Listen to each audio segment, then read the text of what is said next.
Greetings and welcome to another episode of the Hammer and Umpire Podcast. I'm your host, Kevin Weber, and this is a shorter episode than maybe some of my others. Just a bit of a recap of this past weekend's NCAA/CBUA meeting in Chicago. It's been 4 years since we've had the NCAA CBUA meeting in person. COVID certainly caused some problems with that.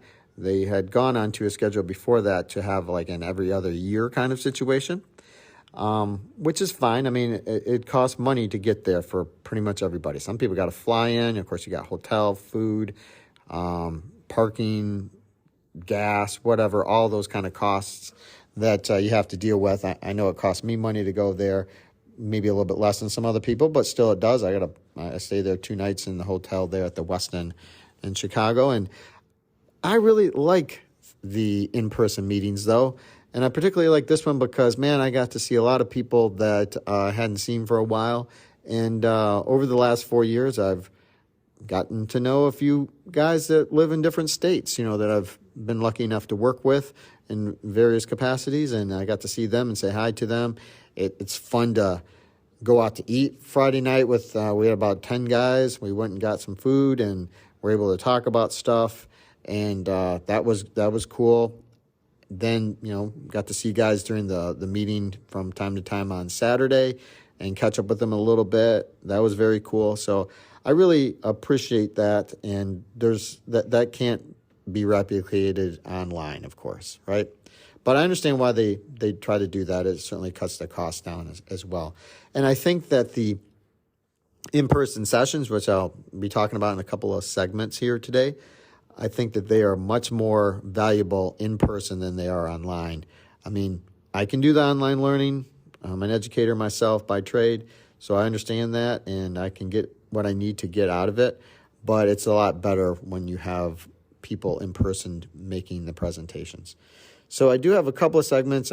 First one is about a conference meeting, for the Mid-American Conference. I talk about that. That was the first one that I'd ever attended for that. 4 years ago, I was not in a position to be able to go to such a meeting. So I feel very blessed and lucky that I'm able to do that now. And then I do kind of an overview of the things they talked about in the general meeting throughout the day. This is my 2 main segments, just a little report back. I think this is, interesting maybe to the guys who do college baseball, but a lot of you are probably there or you'll be at one of the meetings. But I know I have a lot of listeners that do not do college baseball, and I think you might be interested to know the kind of stuff that goes on there. Maybe you'll decide to get into college baseball in the near future, and you'll need to attend one of these meetings, whatever one might be closest to your hometown. So sit back and listen to another episode of the Hammer and Umpire Podcast.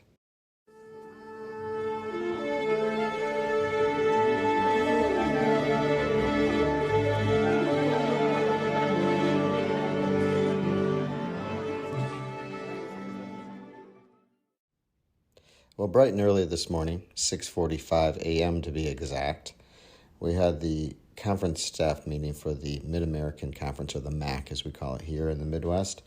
The Mid-American Conference, Rich Fetchett, of course, is the conference coordinator for the MAC, among other conferences. And started out, and he's always, all business, and that's why I like it. I think that's great. It's the first one of these that I've attended. I feel honored that I've gotten a chance. It's something I always see on the schedule when I come to this conference here in Chicago, and I thought, wow, I don't know if I'll ever get to one of those, but it's pretty cool. So that's nice. So we went around the room. People introduced themselves, who they are, where they're from, and such things. He talked about how it's back to a 3-game series rather than 4 for the Mid-American Conference. They're planning to still just have 4 teams in their conference tournament, but probably next year, 24, that is, they'll extend it back to 6 teams and have a neutral site, but this year is probably going to be 4, or it's going to be 4, and be on the number 1 seed's campus. They'll host the tournament. So then we proceeded to also talk about some potential mechanics, alternate methods that are spelled out in the CCA manual and what he thinks about those. He went through about 5 of those. Then we talked about the new TrackMan system. Well, not new, but the new program they're trying to institute with TrackMan and other types of things as far as getting a standard strike zone throughout college baseball. That's the biggest thing that people would like to see, whether you're working in the Big 12 or the SEC, the Big 10, the MAC, the Missouri Valley, whatever it might be, the Summit, the Pac-12, whatever it is, ACC. Everybody has the same standard that they're being judged upon. So that was interesting. Hopefully that will continue to move forward. Of course, it's always about money. It costs money to have these systems and to implement them and have people run them. And, some conferences like the SEC have a lot of money and they can do that more easily than somebody like the Summit or whatever, a mid-major type conference. So he went through those things as well. And there's a few questions, of course, and Major League Baseball, of course, is getting to the point where Mr. Fetchett thinks that, you have the earpiece in there and there'll be somebody up there saying if it's a ball or strike, and they'll be calling that, and, that's what it's going to end up being. He thinks that eventually that will probably come to college baseball too. First, SEC, and then trickle down to all the other conferences as well. It probably is going to take a few years for something like that to happen. And, of course, now all the conferences have the money to be able to do that kind of thing. But, that was interesting. I don't know. I mean, I've heard it seems like a scary thing, but the minor league guys that I know have used that type of system, and some other summer league groups use that too. They're okay with it. It seems like it's doable. It certainly takes certain pressure and everything off of people. It's just different, I mean, it's not what we all signed up for when we started to umpire. We call the balls and strikes. So it's going to be a change, but it's eventually going to come, especially once the money is there for people to be able to do it. So I thought that was interesting. I hope to umpire for quite a few more years, and I'm sure I'll probably see this at some point or another. I guess I just kind of had that realization today that, that's probably going to happen. I mean, I thought, well, maybe I'll go through my career and I'll avoid that, but I don't know if that's going to happen, especially if I'm able to continue to maintain, higher level college games. I think that's going to happen. Will it trickle down to Division II, Division III, NAIA, JUCO and stuff? I don't know. That's a very long way out. But Division I think it's coming sooner rather than later, for sure. So we talked about that as well for a little while. And that was pretty much the gist of most of the conversation. Strike zone is always a big part of umpiring. The other, I guess kind of major topic is the new pitch clock, 20-second action clock rules. Of course, in 2024, all D1 schools are supposed to have at least one clock, preferably two. And then Division II, Division III, the following year, are supposed to have their clocks. To me, the biggest thing is who's controlling the clock. I mean, we know right now that it's, either U2 or U3 controlling those clocks, or maybe even, or maybe even U4 as well.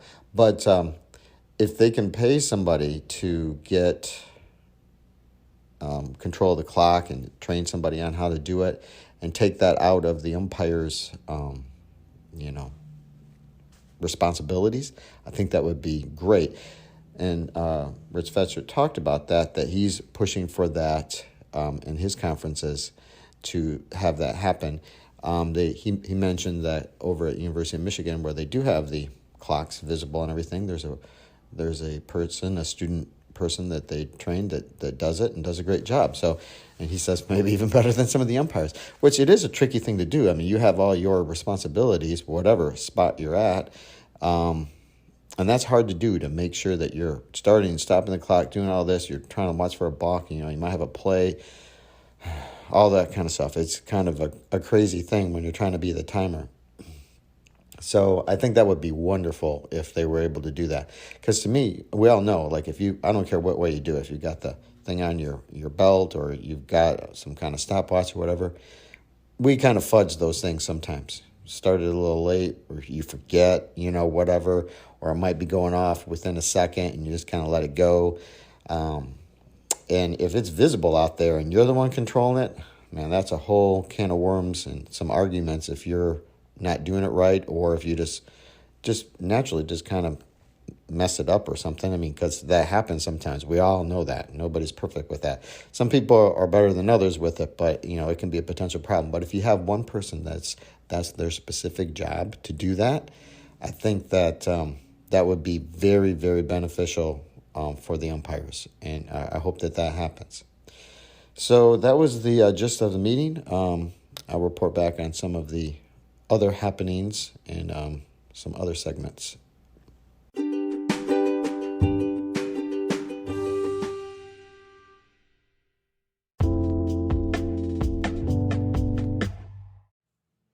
The Saturday NCAA meeting, when it's in person, is always a very long day, but it's pretty useful. And one of the things I like best is that they go over any of the new changes in detail with different presenters. This year, you're hearing it straight from the people that help to make the changes in the rules. You might hear it from George Drocious, or you might hear it from the current rules editor, whoever it might be up there, and they're talking about specific things, showing some video. So when you have to do the test, which is active right now, they always have questions that are straight from the rule changes, and we have a lot of rule changes this year, so it's useful. It's like I waited to take my test for the first time because I wanted to hear the things that they say, and so they were quite specific about the new 20-second action clock rule, and there's a couple things that I guess I had read in the new interpretation of the new rules, but it didn't quite sink in until I heard them talking about it.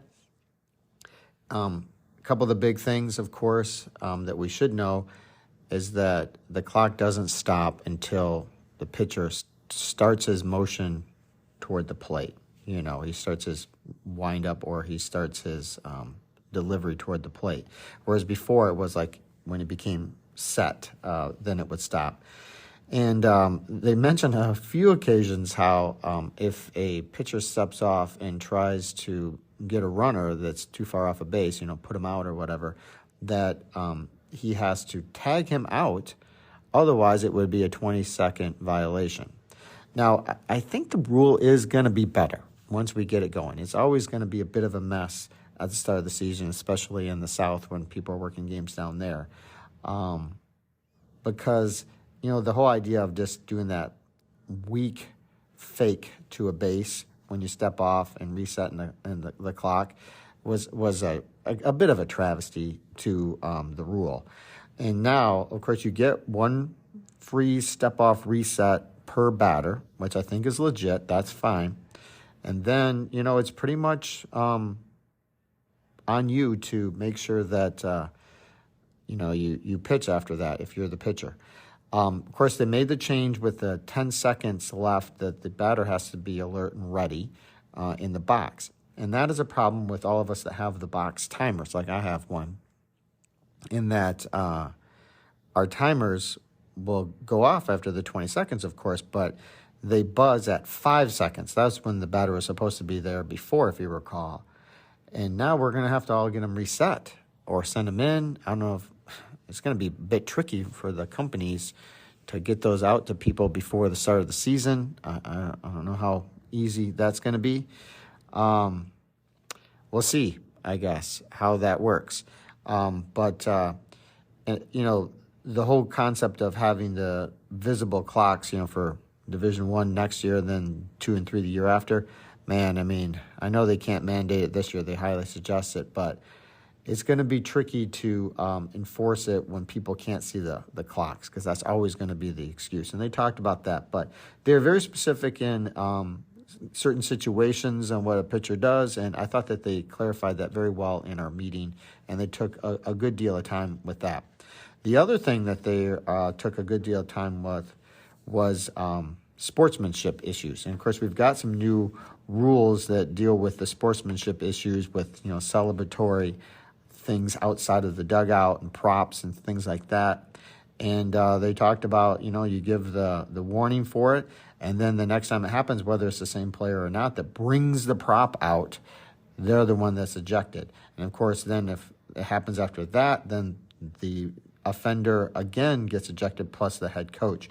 So they made quite a bit about that at the meeting, which I thought was good, and basically gave the okay to say, hey, do what you have to do and make sure this intimidation that people tried to do and showing people up and everything else that has been happening in college baseball the last few years is nipped in the bud. That's basically what the message was, which I'm fine with that. I mean, sometimes you got to be hard on people and be that kind of guy.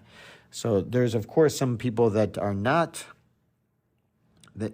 able to do that. This may be not their personality or something like that.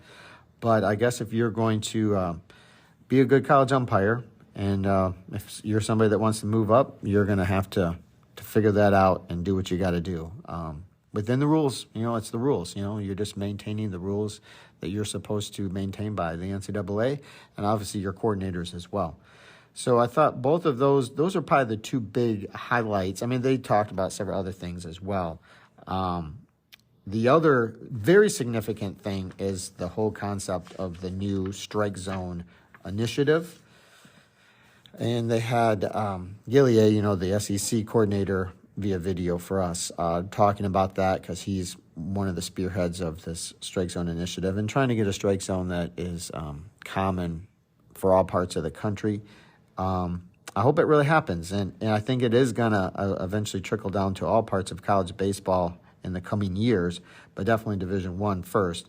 And I think it's legitimate. I think that, they need to have a commonality of how people read the reports, the TrackMan and other types of systems that are used there, so that, a coach looks at it or an umpire looks at it or a coordinator looks at it, and they're all kind of interpreting it the same way, right? They're speaking the same language. If, how accurate the umpire has been, that's good. That's our first step. And we know that probably, some kind of automated, strike zone might be coming for the higher levels of Division I, where you might have the earpiece and there's some kind of system and they're telling you if it's a ball or strike. We know that's going to happen this coming season in AAA. And, of course, it always goes into pro ball first, and then usually goes to the SEC, and then trickles down to other conferences after that. So that's probably coming. But the biggest thing I think about this National Strike Zone Initiative is that if we can get a commonality for all the different levels, we're going to have less ball strike arguments and ejections. And that's important as well. And then finally, they always have Dr. Ramos on there talking about certain things. And, of course, he's got a thing in the preseason guide for college baseball about sleep. And he had, via video again, his little speech that he gave, I believe, down in Orlando about the importance of sleep and, how it affects you in your performance while you're officiating and umpiring. So that was pretty interesting. I thought that was good. And of course, that's a good life thing as well. We all need proper amount of sleep and try to be healthy as much as we can, whether we're umpiring or not. I mean, that's an important thing. And there's a lot of people in the country that have sleep problems. I'm sure some of you listeners out there do as well. I know I've had some at times. I think overall I'm pretty good, but I'm sure it could be better.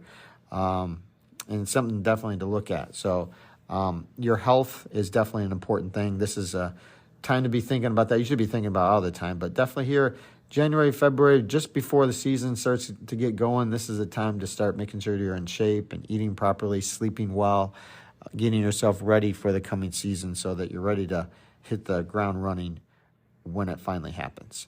So that was kind of my take on the rest of the meeting. Just a long day, man. You're there. I mean, I had a meeting at 6:45, and Then they had the Division II and III coordinators at the end of the day, and man, we weren't done until close to 5 o'clock. We had a little lunch break, but it's a long haul, but I think it's worthwhile. I like the in-person meetings better than the online ones. I understand why they do them, but I do like that a little bit better.